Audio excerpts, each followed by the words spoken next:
Shalom Aleichem mes chers amis, j'espère que vous allez bien. Eh bien, nous allons parler aujourd'hui d'un commandement extrêmement important.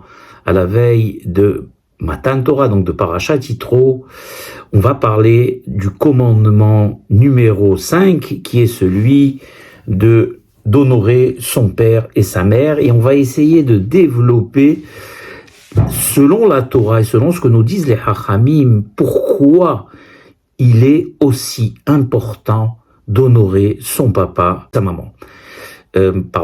J'ajouterai même, et je dirais, que d'un point de vue logique, c'est une mitzvah tout à fait compréhensible et qui ne concerne pas seulement, bien évidemment, les juifs. On voit bien évidemment les musulmans, les chrétiens, même les bouddhistes, savent qu'il est logique de rendre ce qu'ont fait les parents pour nous depuis le jour de notre naissance, tant sur le plan, on va dire, matériel, sur le plan sentimental, sur le plan culturel, sur le plan traditionnel, tout ce que les parents nous ont apporté depuis que nous sommes venus au monde, depuis qu'ils nous ont mis au monde, point très important, il est logique qu'arrivé à l'âge de leur vieillesse, nous leur rendions au centuple, je dirais même, de manière logique, sans avoir besoin d'accéder à la Torah pour le savoir, ce fameux Kibud Av Vaem, honorer son père et sa mère. Mais, alors, quel est l'intérêt d'avoir et de suivre le commandement d'honorer son papa et sa maman, parce que Hakadosh Baruch Hu nous l'a ordonné? Bien tout simplement parce que malgré toutes les sortes de parents que nous pourrions avoir, si on avait substitué seulement ce que j'ai dit en entrée de cours, c'est-à-dire le naturel, la logique humaine, on aurait pu choisir quel type de parents honorer, quel type de parents ne pas honorer. Un enfant battu, par exemple, aurait peut-être dit, je vais pas honorer mes parents. Or, la Torah ordonne d'honorer ses parents. Même un mamzer, c'est-à-dire un enfant issu d'une relation interdite par la Torah, se doit d'honorer ses parents, même si à cause de leur relation, il ne pourra pas faire partie du klal Israël.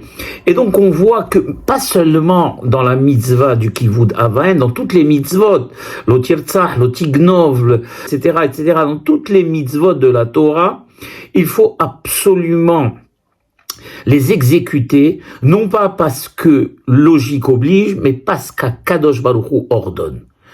Parce que la logique humaine est à géométrie variable et selon les circonstances, elle voudra moduler l'intensité du commandement, voire même l'annuler.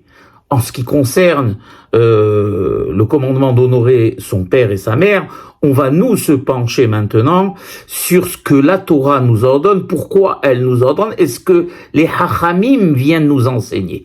Bien évidemment, c'est une mitzvah tellement vaste que on n'aura pas le temps de tout développer, tous les aspects. Néanmoins, on pourra regarder certains aspects ici dans le cours que le Rav Abergel, Zechet Tzadik Kadosh Livracha, développe.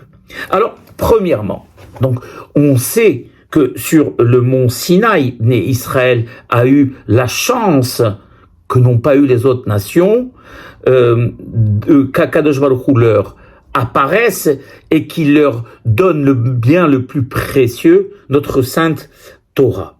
Nous dit ici Ramban que la Torah a été divisée en deux tables. On va dire ça tout plus simplement. On va pas rentrer dans les détails kabbalistiques des choses. On va juste dire que la Torah a été divisée en deux tables. Deux tables qui comportaient chacune d'entre elles 5 commandements. Nous avons donc la table, on va l'appeler de droite, qui concerne les commandements en relation avec Hakadosh Baruch Hu. Par exemple, Anochi Hashem, je suis l'Éternel ton Dieu. Lo yelecha Elohim acherim al panai, tu n'auras pas d'autre Dieu à ma face. Lotissa etchem elokecha lashav, tu prononceras pas le nom du divin en vain. Ensuite, en quatrième position, on a Shamor et Yom Shabbat, tu respecteras le jour du Shabbat. Et en cinquième position, nous avons Kabed et Avicha et Imecha, tu honoreras ton père et ta mère. Et dans les deuxièmes tables, tout le monde le sait, nous avons les lois qui concernent les relations entre humains. Par exemple, Lotirtsa, Lotidaf, Lotignov, Lotane Beracha et Shaker, Lotahmod, etc. Tu ne tueras point, tu ne voleras point, tu n'amèneras pas de faux témoignages, tu ne convoiteras pas la femme de ton prochain, etc., etc. Alors, la grande question que posent ici, bien sûr, les Hachamim est que vient faire le cinquième commandement qui, normalement, on avait dit dans la table, qui concerne les relations entre l'humain et le divin, sur cette table, que vient faire ce commandement alors que d'apparence, de manière, on va dire, superficielle, quand on le lit, eh bien, il s'agit du papa et de la maman qui sont a priori des êtres humains, et donc normalement cette loi devrait se trouver dans la table de gauche avec les lois qui concernent les relations humaines. Alors, pour pouvoir comprendre, on va devoir aller solliciter le Talmud dans Masechet Kiddushin, dans lequel il y a marqué Shlosha Shutafin Hen Ba'adam. Il y a 3 associés dans la conception de l'humain, de l'enfant. HaKadosh Baruch Hu, donc le divin, HaKadosh Baruch Hu, l'éternel, Aviv, le papa, et la maman. Donc 3 associés dans la conception de l'humain. Bisman chez Adam Mechabed et Aviv, au moment où, tant que l'enfant honore son père et sa mère, Hakadosh Baruch Hu dira, Ma'ali ani keilu darti benehem vechibduni. Eh bien, je vais estimer, puisqu'ils honorent leurs parents, c'est comme si, moi aussi également, ils m'honorent, et à ce moment-là, je peux résider parmi eux. Donc, on voit qu'à contrario, il n'y a pas de possibilité de résidence d'Akadosh Baruch Hu au sein d'un foyer si les enfants maltraitent leurs parents, leur manque de respect, les humilier, hasve haïla, voire même que Dieu en préserve, lève la main sur eux, Rahmana. Donc, on voit qu'Akadosh Baruch Hu met un point d'honneur à ce que nous respectons nos parents parce qu'ils sont, eh bien, ses associés. Comment sont-ils ses associés? Eh bien, ici, nous dit le Hacham, et on va revenir dans le traité de Nida. Alors, du père, succinctement, bien évidemment, étant donné que sa semence est blanche, alors nous aurons tout ce qui est blanc dans le corps de l'enfant. Par exemple, les os, les tendons, les ongles, le cerveau et le blanc des yeux. Ça, bien sûr, c'est de manière très succincte. En ce qui concerne la partie de la maman, étant donné que sa partie, elle provient de l'ovule, qui est de couleur rouge, nous aurons donc tout ce qui est rouge dans le corps de l'enfant, comme par exemple la chair, la peau, le sang, les cheveux, puisque quand on voit que les cheveux sont noirs, ou bien ils sont d'origine rouge, sanguine, et le noir des yeux. Donc on a compris maintenant les 5 parties que chacun des parents amène. Ça ne veut pas dire qu'il n'y a pas d'autres parties, mais la Gemara ici nous donne les parties principales sur lesquelles repose le corps humain. Ensuite, comme Hakadosh Baruch Hu, il y a un principe qui s'appelle Zele Umadze. Hakadosh Baruch Hu va apporter maintenant sa part à lui, et donc on le sait, puisque le papa amène 5 parties, la maman amène 5 parties, Hakadosh Baruch Hu va amener 10 parties. Et quelles sont les parties qu'amène Hakadosh Baruch Hu? Alors, les différentes strates, on va dire, de la Neshama, qui sont Ruach et Neshama, Ruach, qui est le souffle de vie, la Neshama que tout le monde l'âme de la personne, qui est essentielle. Or hapanim, c'est-à-dire la luminosité du visage. Ça veut dire quoi? Ça veut dire qu'on sait que Dieu en préserve quand quelqu'un, malheureusement, va partir de ce monde, que le visage ne rayonne plus. Pourquoi? Parce que on sait que en hébreu, le mot visage veut dire panim, qui veut dire en même temps pnim, qui veut dire en même temps extériorité, visage, et en même temps, cet extérieur provient de l'intérieur. Et donc, quand la neshama, malheureusement, va sortir du corps, eh bien, ce rayonnement qu'avait cette personne tout le long de sa vie va s'amoindrir pour disparaître. Donc, Akadosh Baruch Hu, en amenant l'âme, il amène Or Hapanim, donc la luminosité, on va dire ça comme ça, du visage, le rayonnement du visage, Re'iyat Ha'ain, la vue.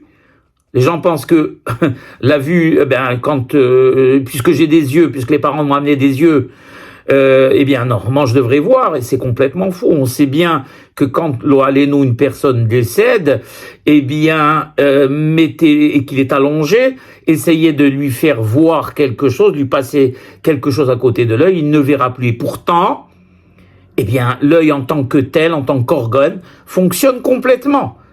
Il a toutes les raisons biologiques de fonctionner, mais il ne fonctionne plus. Idem pour ce qu'a amené Akadosh Baruch Hu, qui est l'ouïe.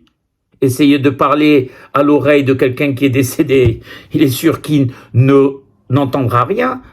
Parler, dibourpe, la parole, haloch raglaim, le fait de marcher, da'at, donc da'at qui est la raison, la connaissance, Bina, l'entendement, et Haskel, en fait, ces trois adjectifs concernent l'apprentissage des choses, le raisonnement, l'accumulation des données et, la mise en application. Donc tout ce processus de pensée, Hakadosh Baruch Hu, bien évidemment, c'est lui qui nous le donne.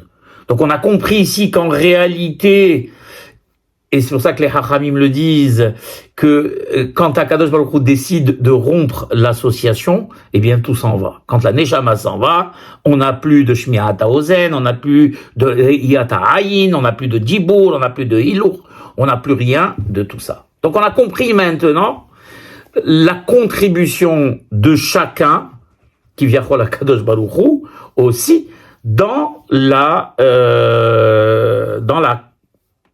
conception de l'homme.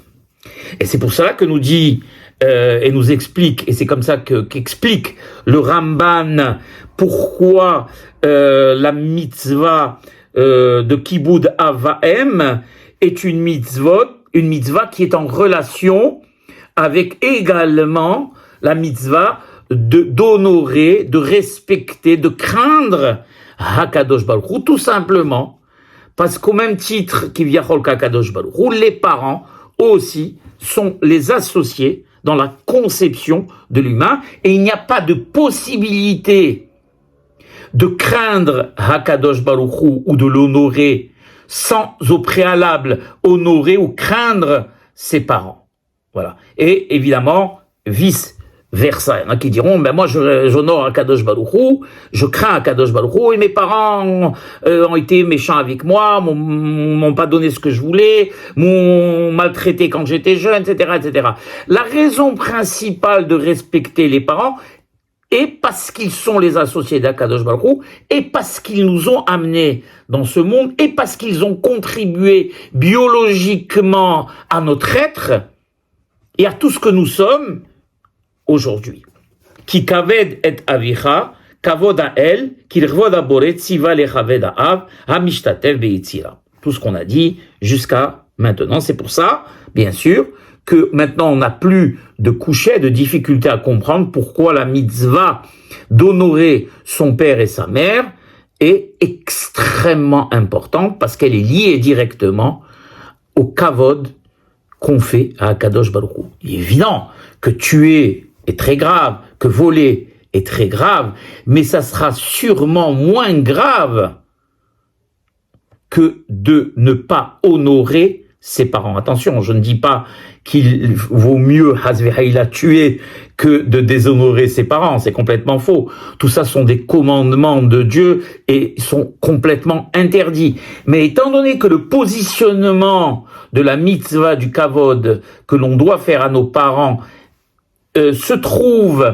dans les mitzvot qui concernent Hakadosh Baruch Hu, comme le Shabbat, comme le fait Lo Yelecha, etc., eh bien, si nous enfreignions ce commandement, c'est comme si, Hazve Halila, nous polluons ou nous ne respections pas, eh bien, la relation qui nous lie avec le divin.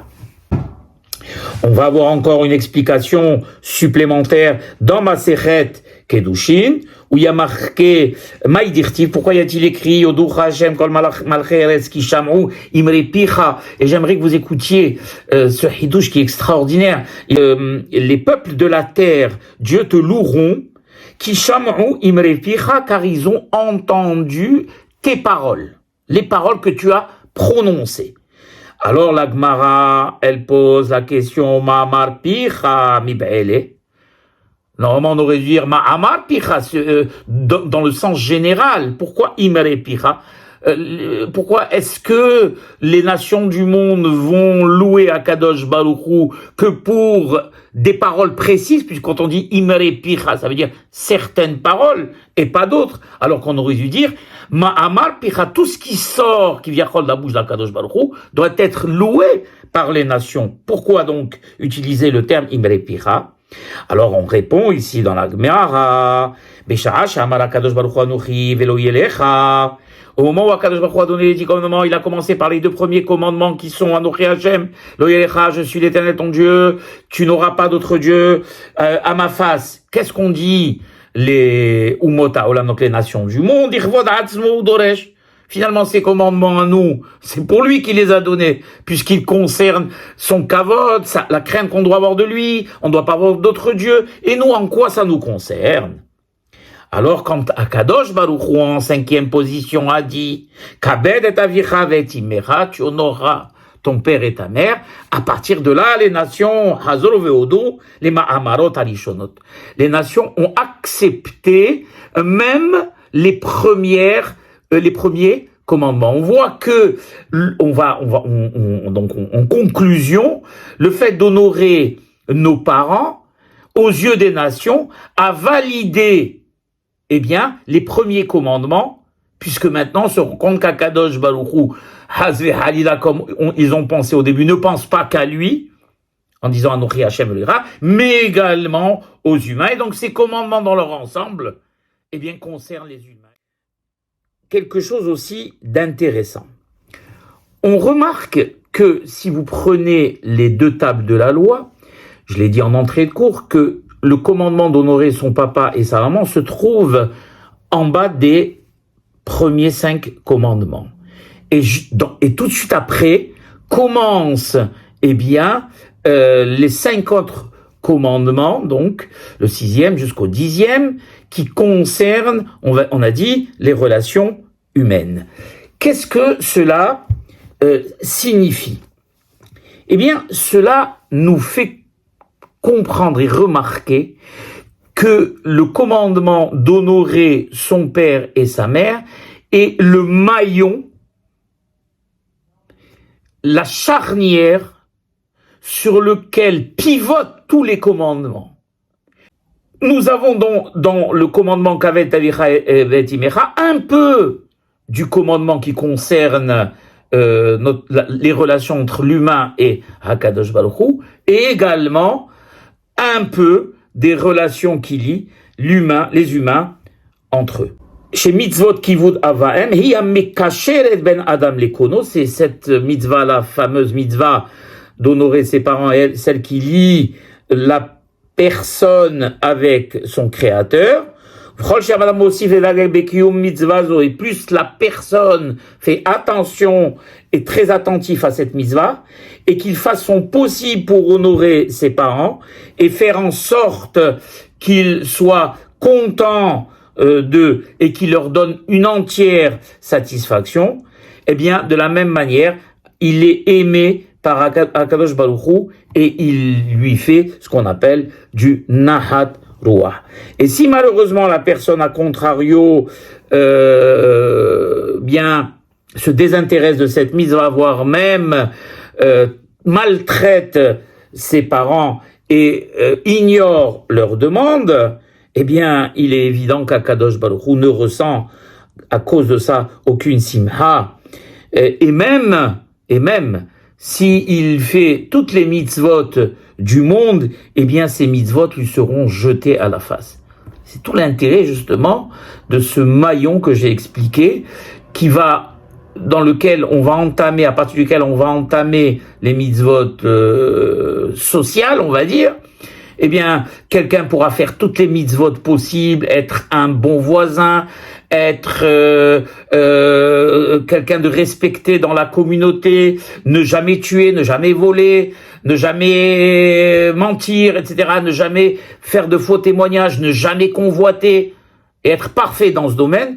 Si, malheureusement, la mitzvah du kivud avaem est considérée chez lui comme nulle et non avenue, eh bien, toutes les autres mitzvot lui seront jetées à la face. Idem tefila, idem tout le Talmud qu'il pourra avaler dans la journée, idem toute l'étude qu'il pourra faire, eh bien, ne reposera sur rien, sur des sables mouvants. Et pourquoi cela?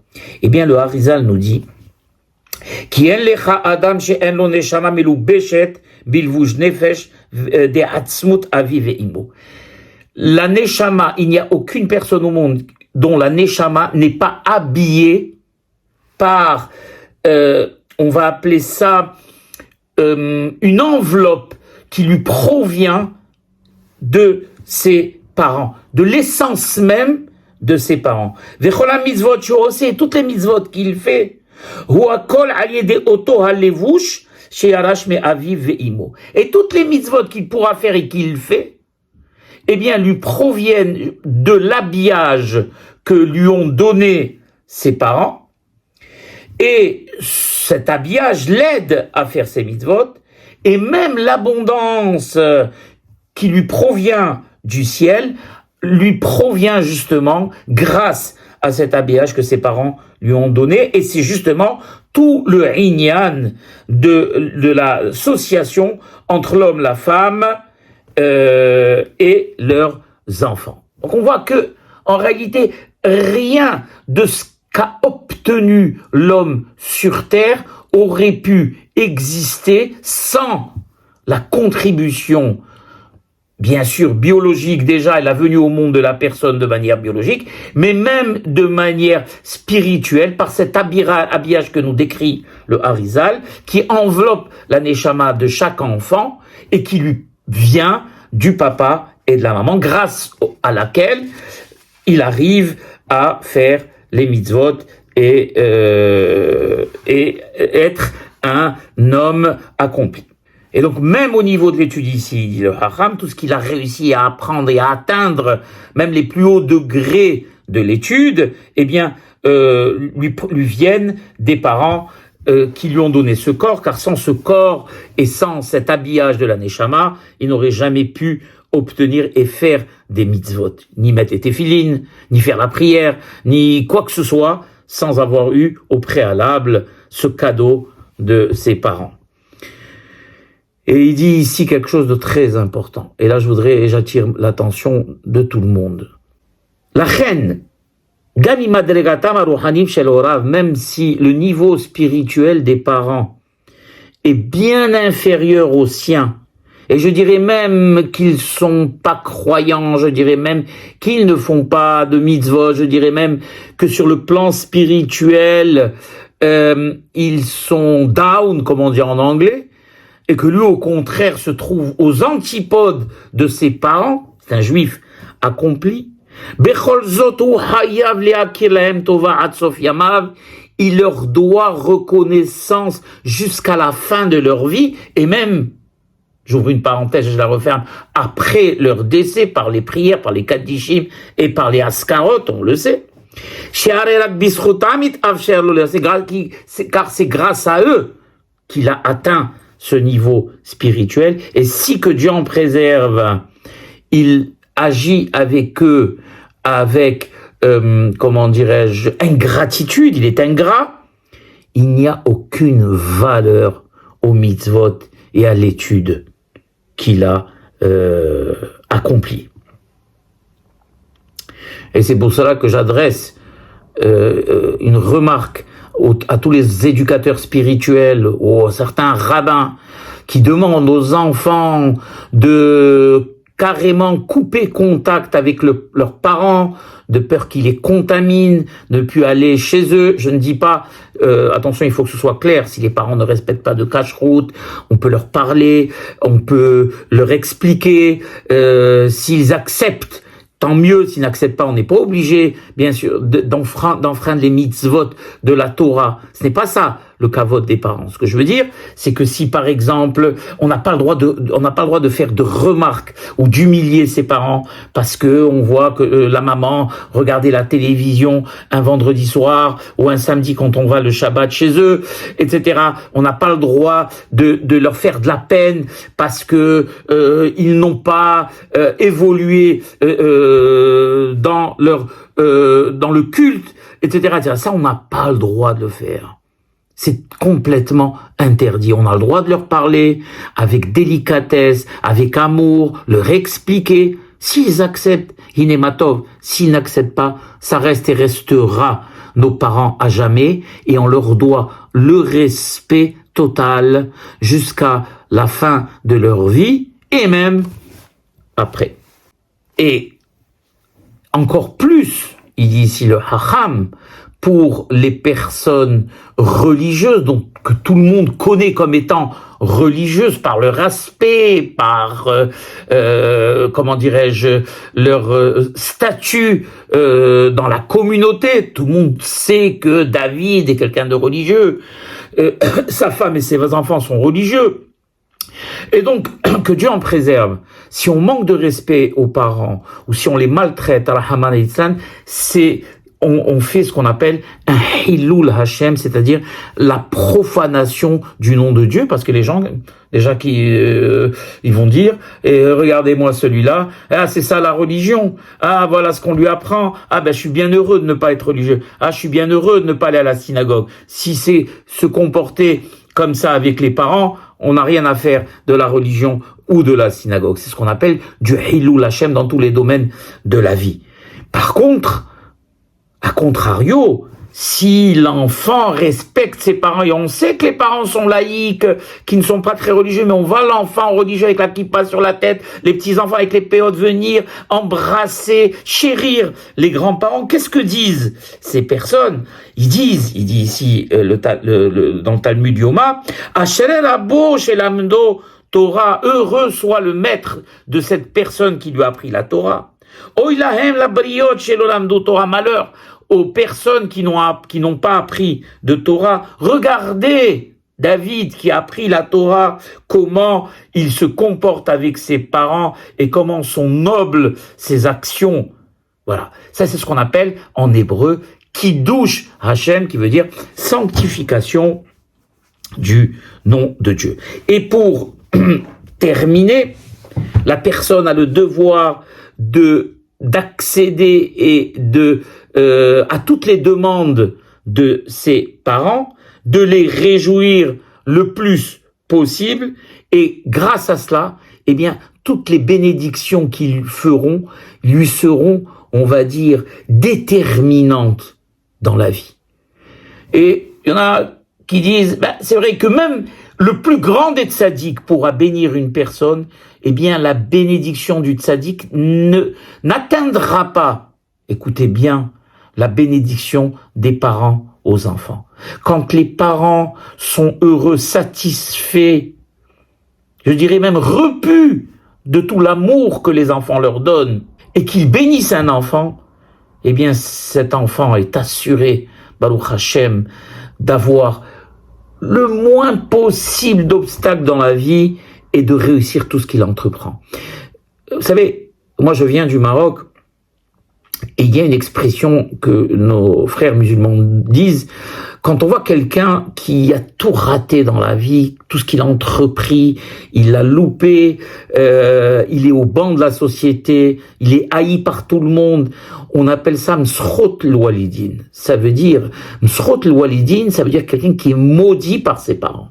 Rahmana litzlan, si quelqu'un est maudit par ses parents, alors que Dieu nous en préserve à tous, c'est l'assurance d'un échec à vie, à part bien évidemment si la personne fait tchouva et compense tout ce qu'il a fait à ses parents dans le passé en le multipliant dans le bien par 10, voire par 20, parce qu'il y a toujours bien sûr possibilité de la tchouva.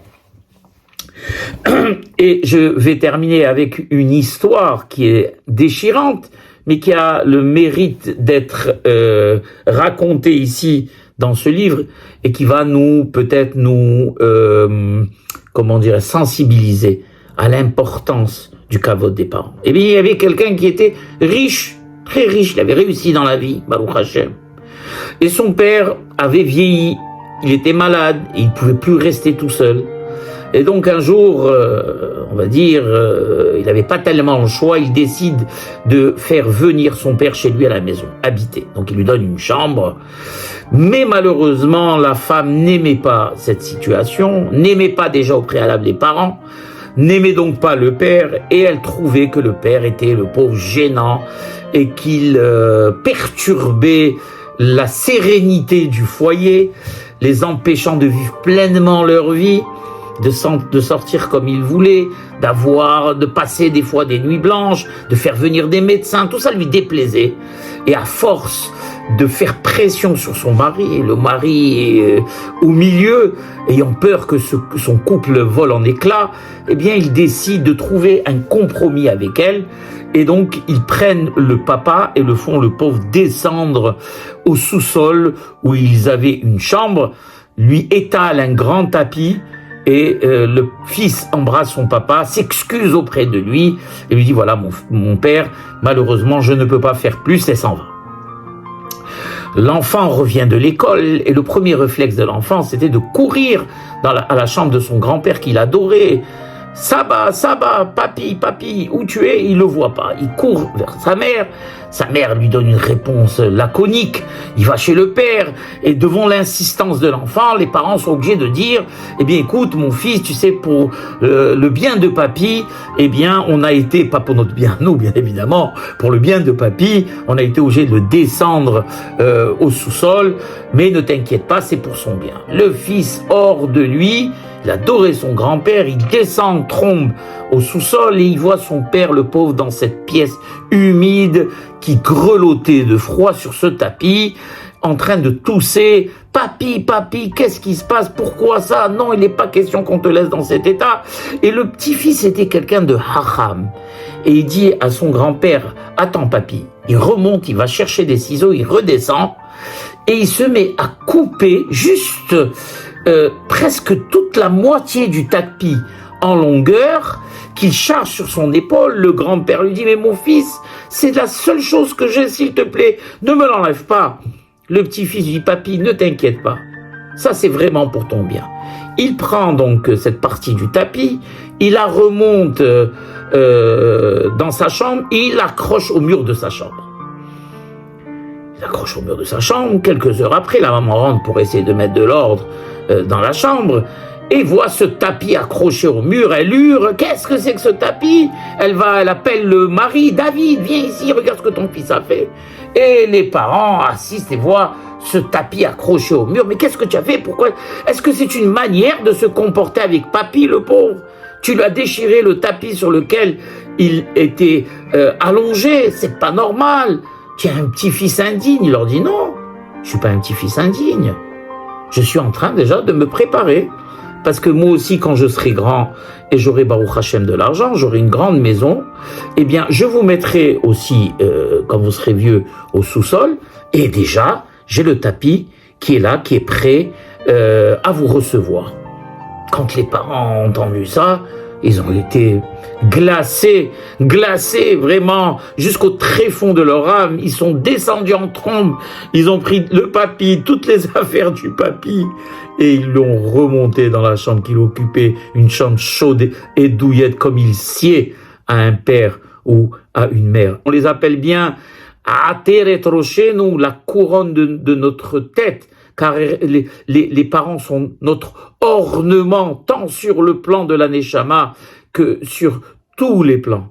Yehi Ratzon qu'Akadosh Baruch Hu nous compte cette mitzvah de Kivud Av Vaem comme réalisée pour ceux qui ont leurs parents malheureusement qui sont décédés, et pour les autres qu'Akadosh Baruch Hu accorde longue vie aux parents et qu'ils donnent tout ce qu'ils ont pour ne pas avoir à le regretter plus tard, que Dieu en préserve.